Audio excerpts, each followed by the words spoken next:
Senator Bob Corker, the chairman of the Senate Foreign Relations Committee. Senator, welcome, and thank you very much for being with us. Andrea, good to be with you. Thank you. Well, so much at play, and it's all right in your lap when we talk about Syria and North Korea, the confirmations. Let's start with North Korea. The president was very, let's just say, unusual in his description of how he would handle this meeting yesterday when he said, well, if it doesn't go well, I'll walk out. If it doesn't go well, we won't even have it. There's no indication that they even brought up the whole question of 3 Americans being held there. How comfortable are you with the way they're approaching this? Well, Andrea, look, I think all of us want to make sure that the meeting is set up well and that the professionals who prepare the way are highly involved in a lot of precursor meetings. That's one of the reasons I was glad Mike Pompeo was there. I think you know, because of what you do every day, that our back channel to North Korea has always been through the CIA. And so Mike was exactly the right person to begin the conversations. But look, we need our Department of Energy leaders. We need folks from defense. I mean, all of these people need to be meeting with those around Kim Jong-un who are going to influence him and get the meeting set right in the first place. Otherwise, you know, it's just a social event and nothing occurs. So it seems to me that the White House is taking seriously the preparation. I hope there'll be many other individuals there meeting in advance. And look, I think all of us need to know, look, we need to approach this with skepticism and caution. Kim Jong-un has developed these weapons that he hopes will be deliverable to the United States in order to get a ticket towards dying as an old man in his bed. It's his survival, and so I don't think we should think that a meeting, if you will, all of a sudden he's going to give that up. It's going to take a lot of work over, to me, probably a long period of time. Admiral Stavridis, who, of course, as you know, is the former NATO Supreme Allied Commander, was speaking on Morning Joe today. I wanted to share with you part of what he had to say. I think President Trump somehow feels he will walk in, slap the table like he's selling a building in Manhattan, and walk out the door to collect his Nobel Peace Prize. Ain't going to happen that way. Well, this is going to be a process that has to unfold. Does he have a pretty interesting take on the president's mindset?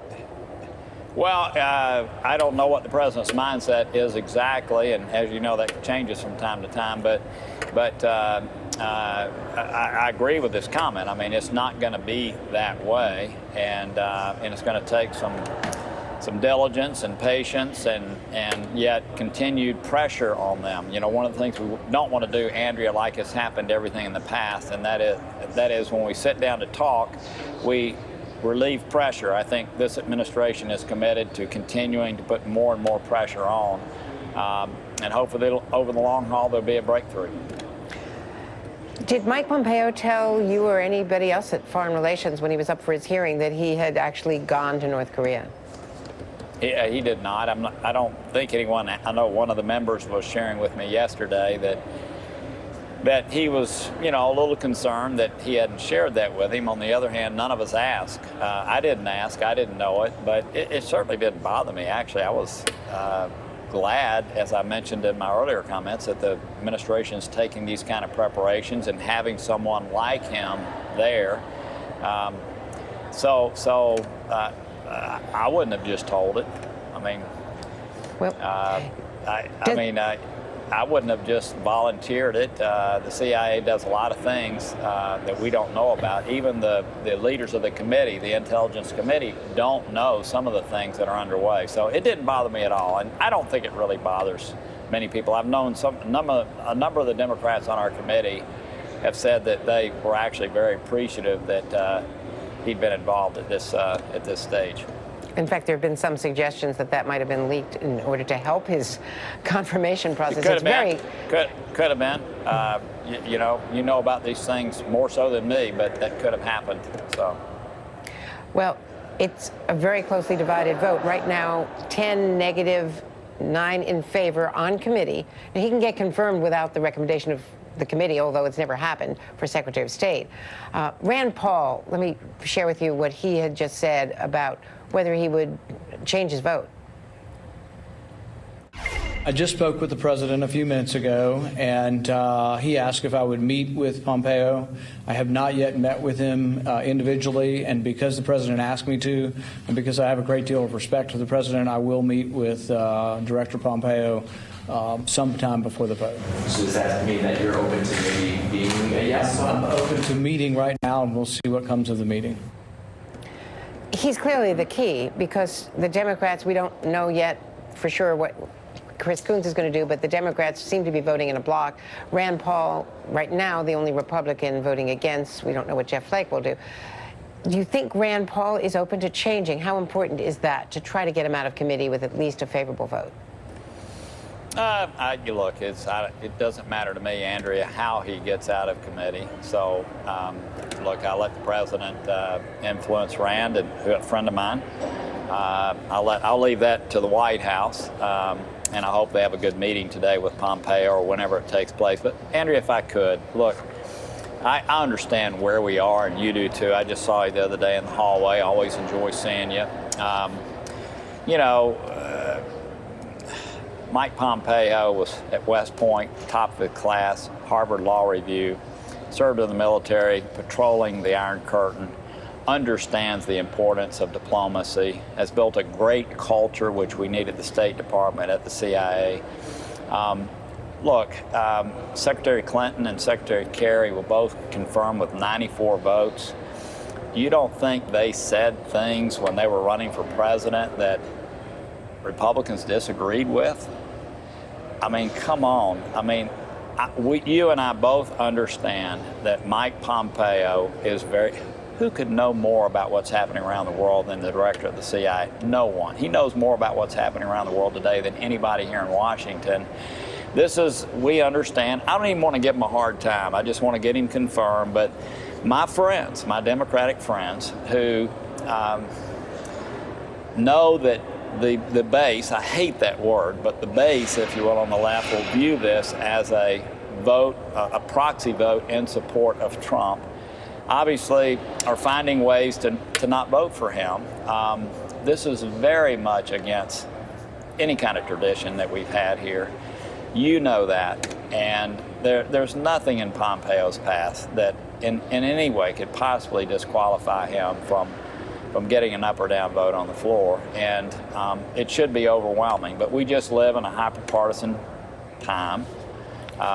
I don't even want to give my friends a hard time, because I know the pressure that they are under from this base of people that abhor the president. And but I would just say to you and to everybody listening, and certainly my Democratic friends, are you kidding me? You don't want someone like Mike Pompeo to go in with somebody like Secretary Mattis and ensure that the right kind of advice is given to our president, who takes all kinds of input from all kinds of people at night and early in the mornings? You don't want them sitting and talking with him about how terrible it would be just to walk out of Syria without finishing dealing with ISIS. We don't want him doing that.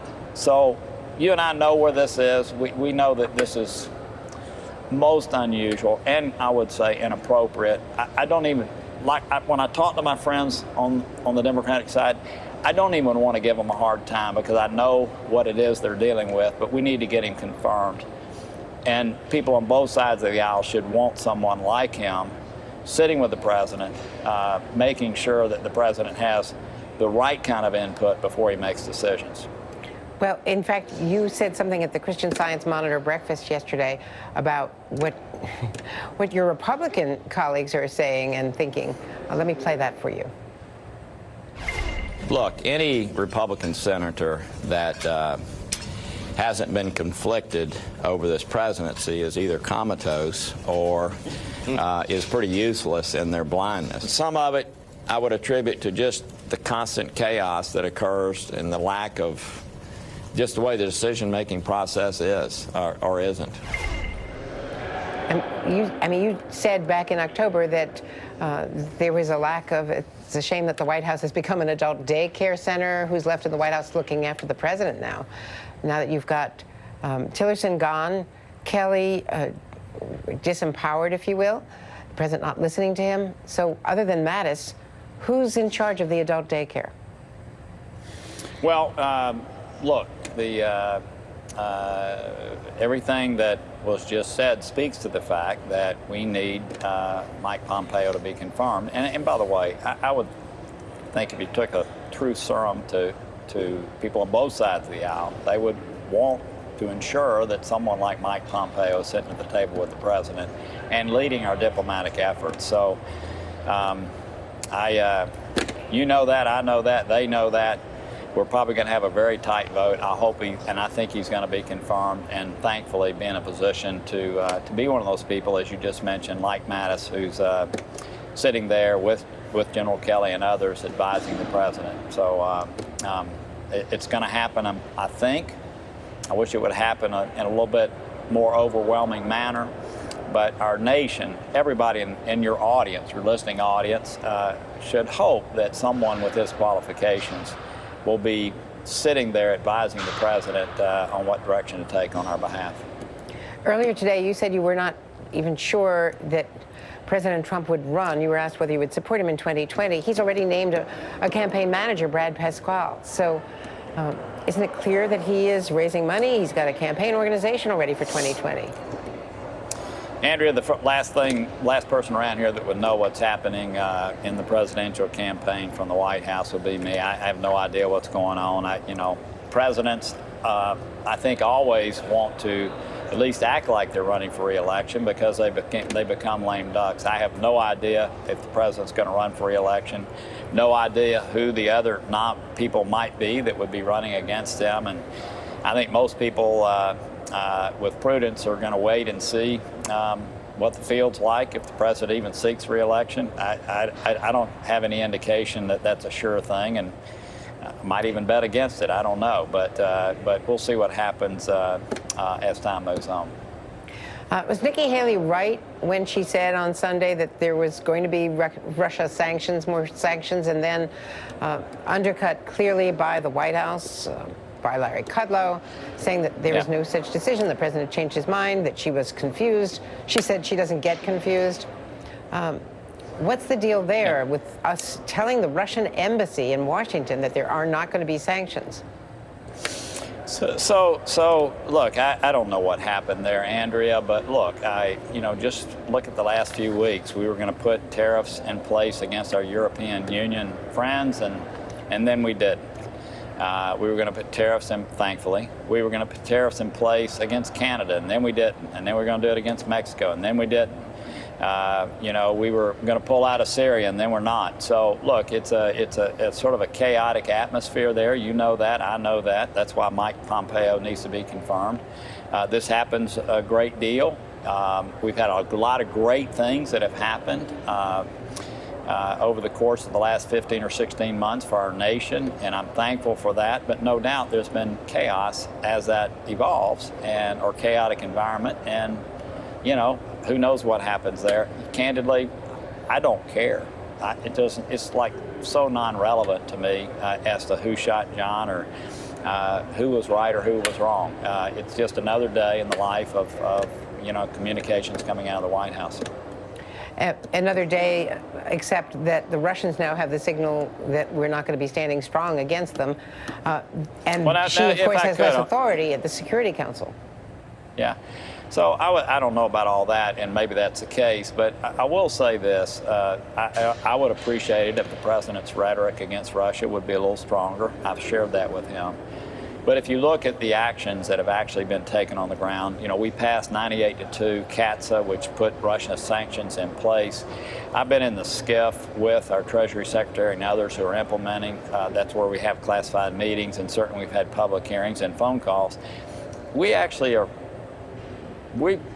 this is the toughest we have been on Russia, and I do think they're carrying it out in a responsible manner. So, look, rhetoric could be a little stronger from my standpoint, but I don't think anybody could say that we are not pushing back against Russia.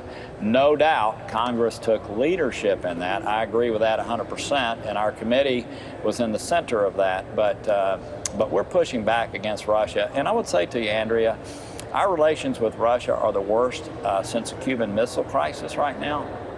The worst since the Cuban Missile Crisis. So, this is not a plaything, and I think that we need to be cognizant of the fact that things can get out of hand. Again, let's keep putting pressure on. But again, I'm thankful that Secretary Mattis, who understands that probably more than anyone else, and hopefully Mike Pompeo will be joined at the hip trying to make sure that we make good policy towards Russia and other places. And with that, I'm so sorry, but I have people waiting on me in the office. I always love being on your program, and thank you for having me. Let me just quickly ask you about Gina Haspel, because I know it's not your committee, but her confirmation has been delayed to May 9th. Is there horse trading going on?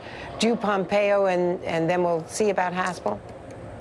I don't think there's any horse trading going on. I couldn't pick her out of a lineup. I've never met her to my knowledge, know nothing about her. Obviously we'll pay a lot of attention to the committee hearings that take place, but I don't think there's anything relative to horse trading. Matter of fact, I would be positive that's not the case. It's probably just trying to work towards a successful conclusion. Thank you so much for your indulgence. Thanks for your patience. Thank you. Thank you. You bet.